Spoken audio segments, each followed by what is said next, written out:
तो अंध नाही आहे, कसं सगळं विपरीत जगा वेगळ्या गोष्टी सांगायत तेच संत असतात. म्हणून ते काय बोलतात हे मला कळलं नाही. तेव्हा महाराज म्हणाले, बाई या नवद्वारापैकी या 2 खिडक्या फक्त बंद झालेल्या आहेत. घर वेगळा, घरात राहणारा वेगळा, देव वेगळा, देऊळ वेगळा. आपलं चैतन्य तसंच आहे.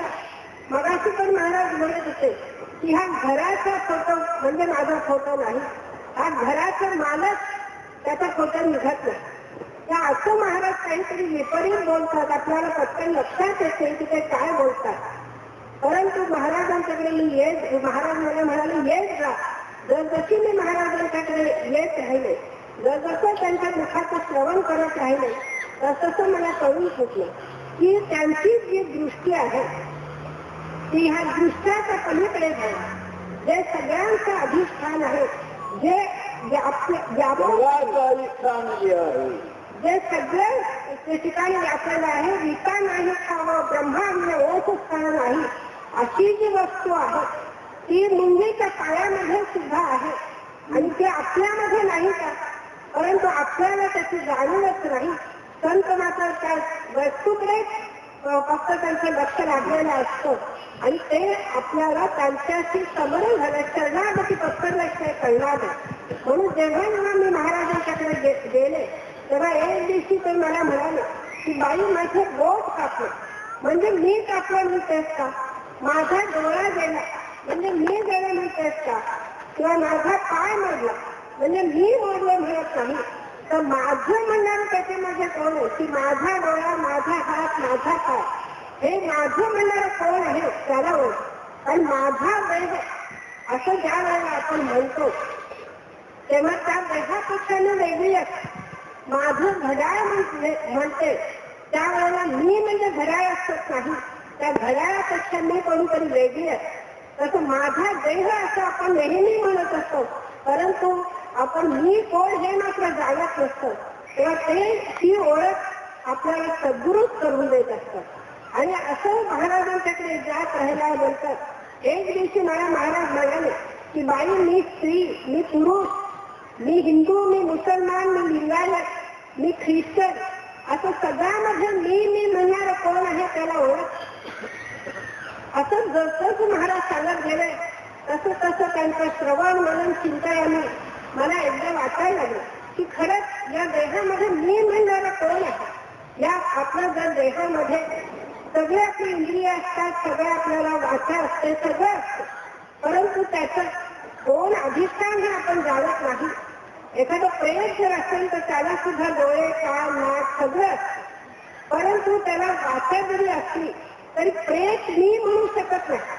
म्हणजे त्याच्यामध्ये ते चैतन्य असते तर ते चैतन्यच मी म्हणू शकतो. म्हणून ते मी हे चैतन्यालाच नाव आहे. मी म्हणजेच आत्मा आहे, कारण ह्याचा विसर आपल्याला पडलेला आहे. तर आत्मा आहे म्हणून आपले डोळे पाहतात, कान ऐकतात, जीभ चव घेतात. त्याच्यामुळे तो प्रत्येक क्रिया ही त्याच्यामुळे होत असते, परंतु त्यालाच आपण ओळखत नाही. म्हणून ज्ञानेश्वर महाराज सुद्धा म्हणतात की आंधळे जन्मले कुशी तरी न देखे माती. ज्या मातेच्या आपण दुधावर पोचतो, जिच्या अंगात खांद्यावर खेळत असतो, जर त्या आंधळे मूल जन्मतः जर आंधळे असेल तर त्याला तुझी आई कशी म्हणून विचारणार तर त्याला सांगता येणार नाही. तसं आपली परिस्थिती आहे.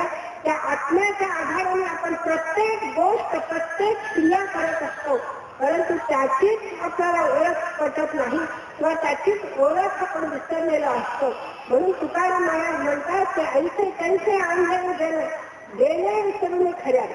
म्हणून त्याला जाणवत असते आणि ती सर्वस्व आपल्याला जाणून घ्यायची असेल तर त्याच्यासाठी एकमेव उपाय म्हणजे सद्वज्ञ.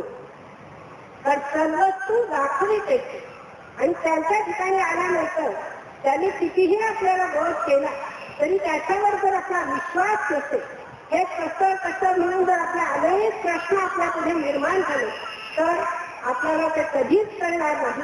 कारण शरणागती म्हणजे आपल्या अनेक कल्पना ज्या करून आपण घेतलेल्या आहेत त्या जोपर्यंत आपण सोडत नाही तोपर्यंत ह्याचं आकलन आपल्याला कधी होणार. म्हणून शरणागती आणि विश्वास हे फार मोठं भांडवल आपल्याजवळ भक्तांच्याजवळ असेल तरच हे आपल्याला करू शकतो. आणि म्हणून महाराजांच्याकडे आल्यानंतर यथार्थ दृष्टी देतात की जे आजपर्यंत आपण समजत होतो की मी देह आहे आणि त्या देहाची जी इंद्रिय आहे त्यालाच आपण सत्यत्व देत असतो आणि त्याच्यामध्ये आपण गुरफटलेलं जातो आणि ते जर नसेल त्याच्यापासून जर आपण पारखी झालो तर आपल्याला दुःख होत असतं. परंतु आपलं स्वरूप जे आहे त्या आत्मा हे माझं स्वरूप आहे आणि मी अनंत नेत्राला पाहण्याची शक्ती मी दिलेली आहे.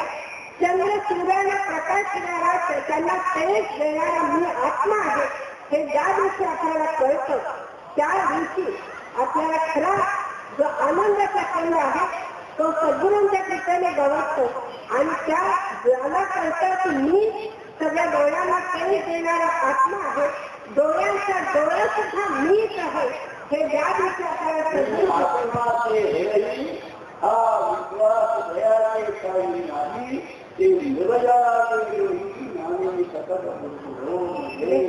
महाराजांनी सांगितलेलं आहे की तो आत्मा मी आहे, डोळ्यांचा डोळा मी आहे हे ज्या दिवशी प्रकार तो खरा देव आणि जोपर्यंत ते कळत आहे तोपर्यंत मोराच्या शिक्षावर जसे अनामिक डोळे असून सुद्धा त्याचा काही उपयोग नाही तसे कर्मचक्षूंनी सगळं पाहत असून सुद्धा तो अंधाराच आहे आणि कर्मचक्षूंना ज्याचा आधार आहे तो आत्मा मी आहे हे त्याला कळतं तोच खरा डोळस आहे.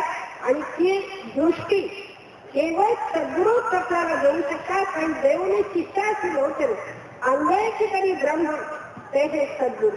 म्हणून महाराजांच्या जवळ आल्यानंतर ती यथार्थ दृष्टी महाराजांनी आपल्याला दिलेली आहे. परंतु ती दृष्टी असली तेजस्वी ठेवण्यासाठी श्री गुरु प्रसन्न होईल. शिष्य विद्या ही खीर आहे तरी ते खरे संप्रदाय उपासनीया. म्हणून आपल्याला हे जे महाराजांचं हे बोधाचं श्रवण आहे ते करत राहूया आणि यथार्थ दृष्टी प्राप्त करून आपल्या जीवनात आपण सार्थक करून घेऊया एवढी त्यांच्या त्यांनी प्रार्थना. राजा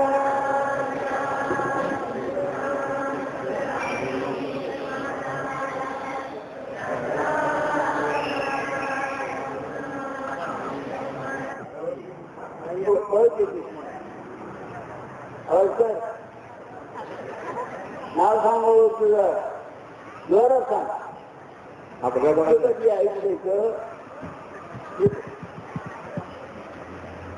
इकडे स्वयंसेवकांना विनंती आहे. राजाधिराज सद्गुणाथ श्री सिद्धरामेश्वर महाराज की जय.